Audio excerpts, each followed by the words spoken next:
Hello and welcome to another edition of the Full Force News Burst, brought to you by GeneralsJoes Reborn.com, with me as your host, Chris, quit playing games with my heart, McLeod, aka Diagnostic 80.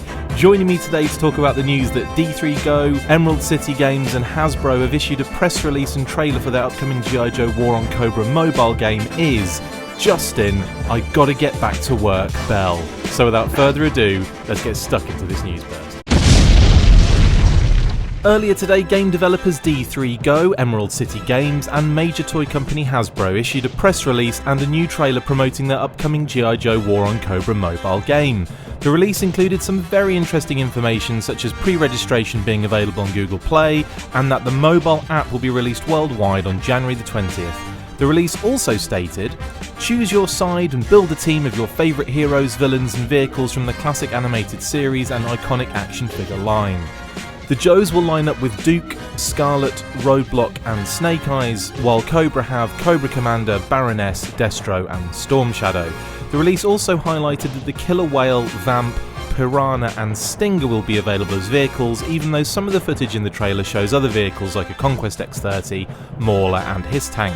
Key features in the game include collecting hero, troop, command and vehicle cards, competing with other players in PvP battles and working away up the ranks, equipping your squad and defending your base, choosing a faction and strategic battle play. As we discussed previously when the game first appeared on our radars as a beta, it uses a fun, exaggerated animated style and a classic strategy game viewpoint from above. Justin, you started playing this a while back during the beta. Are you excited to see it finally get an official worldwide release soon? I am, yeah. I mean, I played it for a while when the beta was first available. I was able, well, maybe I shouldn't go into too much detail about how I made that work, because I don't know how appropriate it was, but I was able to make it work, we'll put it that way. And it was fun. I mean, it was kind of convoluted to play it at the moment, because it wasn't really available domestically.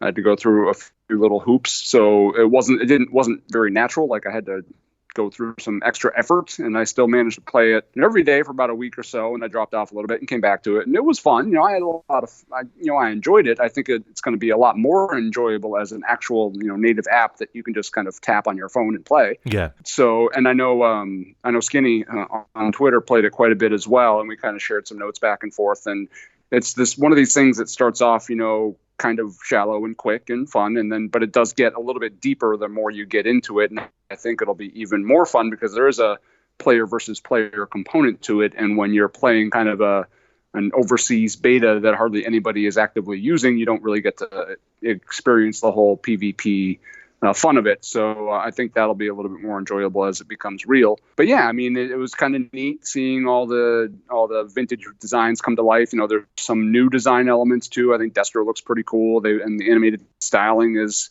both familiar, but also has some cool new stuff to it as well. The explosions are really colorful and cartoony, and I enjoyed it a surprising amount. I think it's. You can look at it and say, oh, it looks cartoony and dumb and for kids.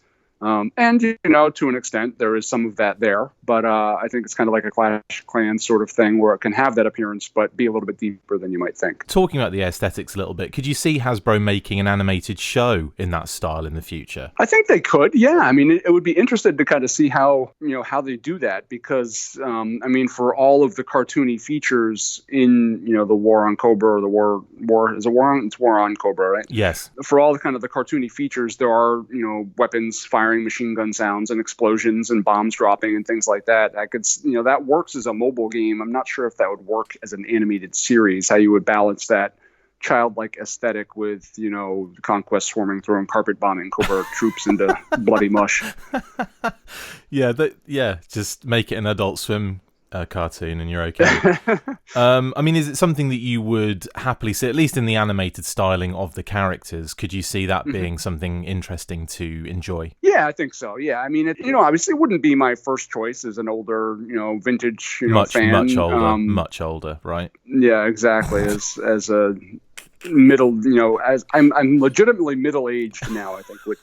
I'm probably legitimately over middle-aged now, so that's something I don't usually talk about in public, but yeah, it's whatever, it is what it is. It's not going to be my first choice anytime. Do you want to see these super deformed, cartoony, styly characters, or would you rather see more realistic looking characters? I would always lean towards realistic, but G.I. Joe's got to evolve. It's got to appeal to a different audience than me. It's, as you have astutely pointed out, I'm old and I'm going to die soon. So if G.I. Joe's going to be a long, extending brand, you don't want to market to me because I'll be gone in 30 years. If that. Wow, I'm depressed. I now. would say this has turned existential, Chris, and I'm not too happy with it. This was War on Cobra, and now all of a sudden I'm the thinking war about on my Bell. mortality. It's the war on Bell. I would say that you're in your prime middle age. You're at prime middle age. There you go. All right, I like that sound? a lot better. Yeah. Yes. Okay, I mean, with this and the inclusion of G.I. Joe and the Transformers Earth Wars game, it does seem as though the brand is making some serious moves again, especially in like the computer game or mobile app kind of game arena. Agreed. Do you think Hasbro are getting the brand some visibility before the release of the Snake Eyes movie? I think so, yeah. I think they're definitely taking steps towards that. I would say, the inclusion in the Earth Wars game, I would say this game, I would say, if the license, acquisition by Jazzwares is correct, I think that move is certainly setting things up for kind of a broader exposure to the brand when the movie comes out, which is good because I think in Retaliation, when Retaliation came out, I think it didn't quite, there wasn't that synthesis there. It was kind of more scattershot and not quite as cohesive. So if that is what they're doing, I think they're doing it fairly well so far. I'll be interested to see if they have kind of an animated series in their back pocket somewhere. But, at this point, I think that's what they're doing. They're putting the brand on the map and getting people ready and expectant to see what happens when Snake Eyes debuts in 2020. Awesome. Well, thanks for jumping on at this kind of last minute kind of stage while you're in probably your busiest work day of all human time. I really appreciate it, mate. Thank you, mate. Not a problem. My pleasure. That's it for this instalment of the Full Force News Burst. Thank you to my awesome co-host Justin Bell. See you next time, and as always, Full Force.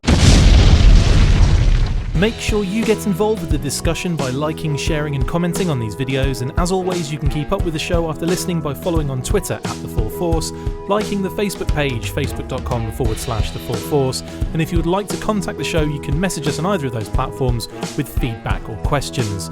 We have also started a Patreon page, so if you want to see your name up in lights on these videos or enjoy exclusive bonus content, then check out patreon.com/The Full Force Podcast, or click the link on any of the posts this podcast appears in. Full Force.